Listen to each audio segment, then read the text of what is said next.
बहुत ही दर्दनाक हादसा, और उसमें क्या हुआ होगा ये तो flight data recorder, cockpit voice recorder, ACARS के डेटा से पता चलेगा। लेकिन जो विजुअल्स आ रहे हैं उससे एक चीज साफ नजर आता है कि एयरक्राफ्ट जो है वो फ्लाई कर रहा था और फ्लाई करते हुए ग्राउंड पे गया है। दैट मीन्स के एयर में कोई एक्सप्लोजन नहीं हुआ था। सबसे पहले तो ये। दूसरी चीज जो बहुत क्लियर है वो ये कि वेदर ऐसा हार्श वेदर नहीं था जो कि कंट्रीब्यूटरी फैक्टर हो सकता है। तीसरी चीज कि इस पूरे विजुअल्स से लगता है कि एयरक्राफ्ट को लॉस ऑफ पावर है। वो लॉस ऑफ पावर एक इंजन में है या दोनों इंजन में है, ये कहना बहुत डिफिकल्ट होगा, लेकिन जो भी पावर था that was not sufficient to keep the aircraft flying. उसको तो ये जो लॉस ऑफ पावर है, अगर हम इसको दो भाग में डिवाइड करें तो एक तो है टेक्निकल के इंजन के मैल फंक्शन। बहुत रेयर है कि दोनों इंजन का लॉस ऑफ पावर साइमल्टेनियसली हो। दूसरा है जैसा कि वो हडसन रिवर वाले में हुआ था, loss of power on both engines हुआ था, but that was due to bird strike के वजह से हुआ था। दोनों इंजन लॉस हो गए थे। ये इंजन एयरबस 320 से बहुत बड़ा है और बर्ड हिट से भी दोनों इंजन का स्ट्रेट अवे एक साथ खत्म होना in 1 minute duration is very rare. So it's very difficult to say कि टेक्निकल फॉल्ट ऐसा क्या हो सकता है जो कि दोनों इंजन के पावर को लॉस करेगा। क्या इतने बड़े बर्ड एक्टिविटी वहां पर थे? वैसे अहमदाबाद एयरपोर्ट में बर्ड्स बहुत हैं, लेकिन क्या वो इतने ज्यादा थे कि एयरबस बोइंग 787 जैसे जहाज के दोनों इंजन को एक साथ खत्म कर सकता है? Quite unlikely, but that is one of the possibility. अभी खबर यह है कि पायलट ने मेडे कॉल दिया था। इसका मतलब यह है कि जो भी फेलियर था वो पायलट के कॉकपिट में दिखा था। अगर वो दिखा था दैट मीन्स कि वो टेक्निकली उसमें वो फॉल्ट नजर आया और उसको ये लोग कॉम्बैट करते हुए एयरबॉर्न हुए। जो चीज मुझे नहीं समझ में आ रही है कि उनका लैंडिंग गियर क्यों डाउन था और क्या फ्लैप्स के पोजीशन वही थे जिसपे कि परफॉर्मेंस कैलकुलेट किया गया था। फ्लैप्स एक विंग्स के पीछे में एक डिवाइस होता है जो कि लिफ्ट को बढ़ाता है।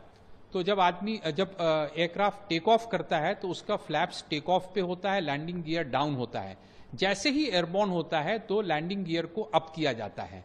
वो 30 से 50 फीट के ऊपर में लैंडिंग गियर को अप करने की कार्यवाही 50 फीट से ऊपर से शुरू हो जाती है।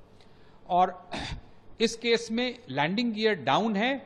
पॉसिबिलिटी के एयरक्राफ्ट का engine power loss was detected before hand. अब टेक्निकल फॉल्ट के साथ अगर कोई मिक्सअप ऑफ पायलट एक्शन हुआ है कॉकपिट में तो वो सीवीआर और एफडीआर ही बताएगा। लेकिन विजिबली जो नजर आ रहा है, पायलट इन कमांड जो कंट्रोल पे थे वो एयरक्राफ्ट के नोज को पिच कर रहा है ऊपर की तरफ to control the flight from descending और कंटिन्यू क्लाइंबिंग। ये दोनों ही चीज नहीं हो पा रहा था। इसकी वजह तो यह है कि सफिशिएंट पावर नहीं था या उस फ्लाइट कॉन्फ़िगरेशन के लिए सफिशिएंट एयर स्पीड नहीं था। एयर स्पीड का मतलब कि अगर जहाज बहुत स्लो है और फ्लैप्स अगर अप है तो अगेन एयरक्राफ्ट फ्लाई नहीं कर पाएगा। और दूसरा यह है कि सभी चीज सही है और पावर नहीं है, अगेन एयरक्राफ्ट फ्लाई नहीं कर पाएगा। तो इन सारे चीज इतने वेरिएबल्स हैं कि किसी भी तरह का स्पेकुलेशन विल बी वो अनजस्ट होगा for the pilots on board. अब कैसी स्थिति रही होगी पायलट्स के नजरिए से कि जहाज जो है वो पायलट उसको उड़ाने की कोशिश कर रहा है और जहाज नीचे की तरफ गिरा चला जा रहा है और पायलट को ये पता नहीं चल रहा है ये हो क्यों रहा है, या इंजन पावर नहीं डेवलप कर रहे हैं। इट इज अ वेरी बहुत ही डिफिकल्ट सिनेरियो है इस चीज को गेस करना, ठीक है। लेकिन एफडीआर विल से बहुत बड़ा सवाल है कि लैंडिंग गियर ऊपर क्यों नहीं था, क्योंकि खबर यह है कि जहाज 600 फीट तक ऊपर गया था, तो 600 फीट तक उसके लैंडिंग गियर ऊपर होने चाहिए थे। और क्या फ्लैप्स अपनी जगह पे था, ये सब दीज आर जो चीज है वो इन्वेस्टिगेशन